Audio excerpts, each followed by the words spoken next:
se remettre d'une rupture amoureuse. Bonjour à toutes et à tous et bienvenue sur ma chaîne Esther Valentin, votre coach spécialisé en vie sentimentale. Et aujourd'hui, on va voir ensemble comment on se remet au mieux d'une rupture amoureuse. Vous savez, c'est un thème qui me touche vraiment. Je vois au quotidien beaucoup de souffrances qui sont générées par les ruptures. Et il est important pour moi que je vous apporte tous les conseils qui puissent vous soutenir dans votre volonté d'aller mieux et de vous reconstruire. Ça peut être une étape extrêmement importante de votre vie parce que vous pouvez vraiment en tirer un meilleur. Vous allez voir avec moi aujourd'hui dans cette vidéo comment on peut faire d'un aimant douloureux déjà juste une envie de se remettre, mais comment après finalement dans cette continuité on peut se dépasser et on peut se créer des bases beaucoup plus belles pour le reste à venir.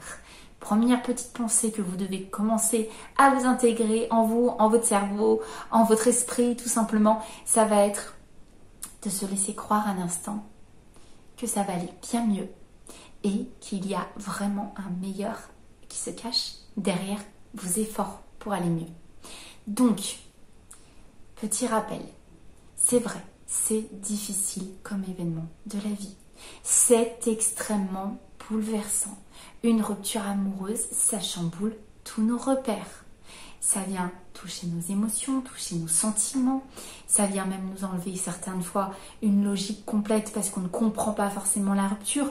Oui, une rupture, c'est difficile. Vous avez le droit de vous le dire, même le devoir, avec beaucoup de bienveillance. Oui, c'est pas un moment facile, ce n'est pas insurmontable. Mais je vais être indulgent et bienveillant avec moi. Ça va pas toujours être simple, mais j'ai envie d'aller mieux. Tout démarre déjà de cette volonté. J'ai envie d'aller mieux. J'ai pas envie de rester là. J'ai pas envie de rester figée à cette situation. Donc déjà, donnez-vous la croyance que c'est temporaire, surtout si vous en avez la volonté que ce soit temporaire. Ça, c'était le premier point que je voulais voir avec vous. Déjà, je voulais vous faire un petit rappel dans la barre de description. Je vous ai mis un petit e-book gratuit à télécharger sur les clés pour se reconstruire après une rupture. N'hésitez pas.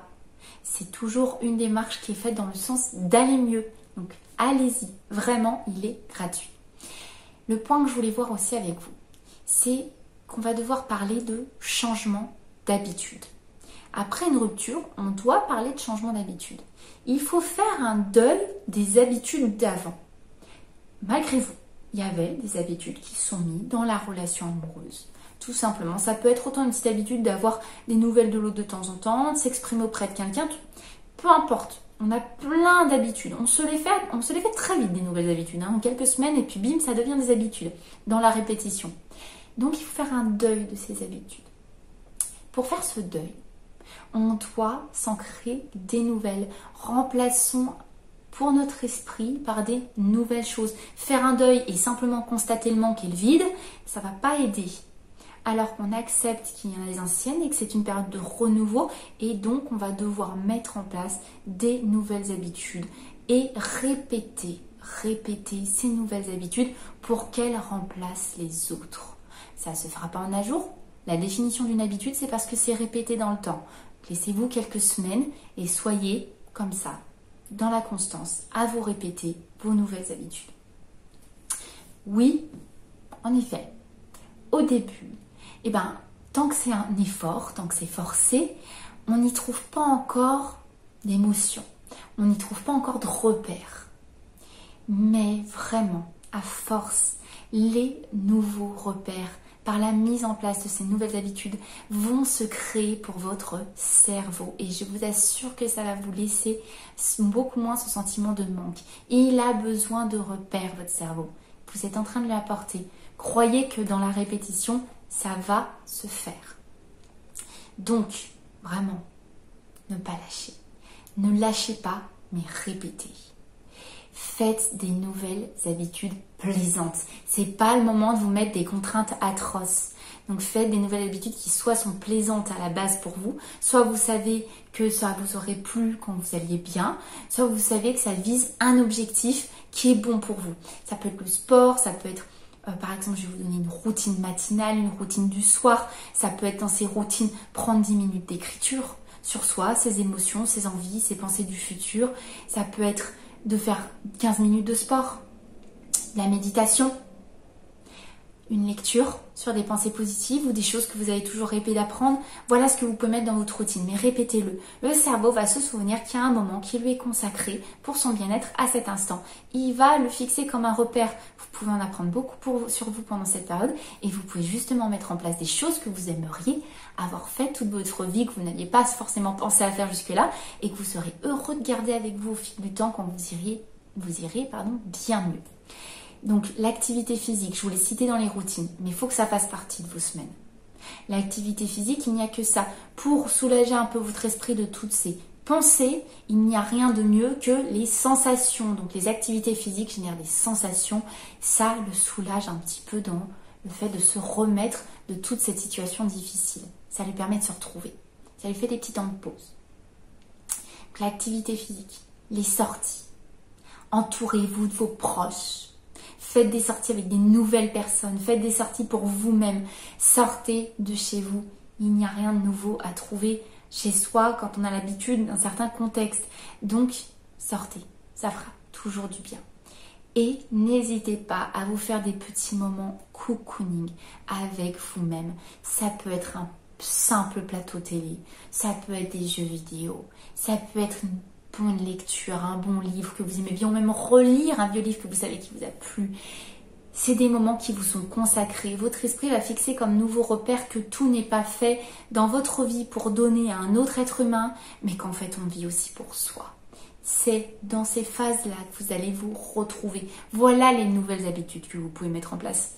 Trouvez-en d'autres. Ne vous limitez pas. Notez-les-vous, qu'est-ce que je pourrais mettre en place? Et ensuite appliquez.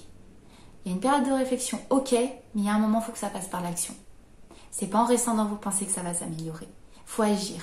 Et il faut croire que vos actions vont donner quelque chose. Donnez-vous la croyance que ça va donner quelque chose. Et vous allez voir, ça va aller de mieux sans mieux. Soyez indulgents avec vous. Donc c'est vraiment, vraiment vos nouveaux repères dont vous avez besoin. Visez une meilleure version de vous-même grâce à tout ce que vous êtes en train de mettre en place.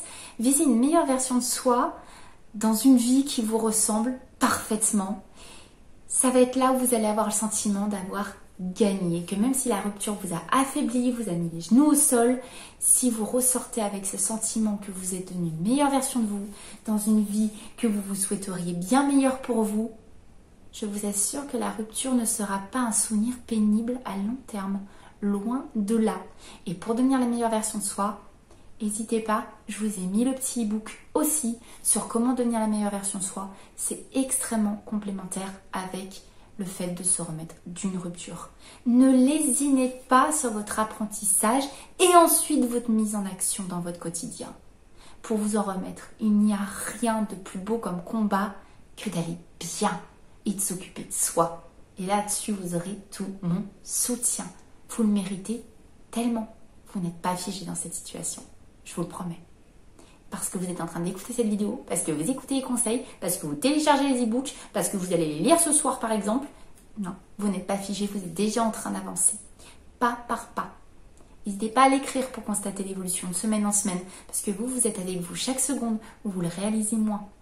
N'hésitez pas à l'écrire. C'était le petit conseil final. J'espère que cette vidéo vous a plu. Si c'est le cas, n'hésitez pas à la liker, ça fait toujours très plaisir. Et vous savez très bien, de mon côté, je ne vous lâche pas parce que je vous retrouve très très vite pour une prochaine vidéo. Bye bye.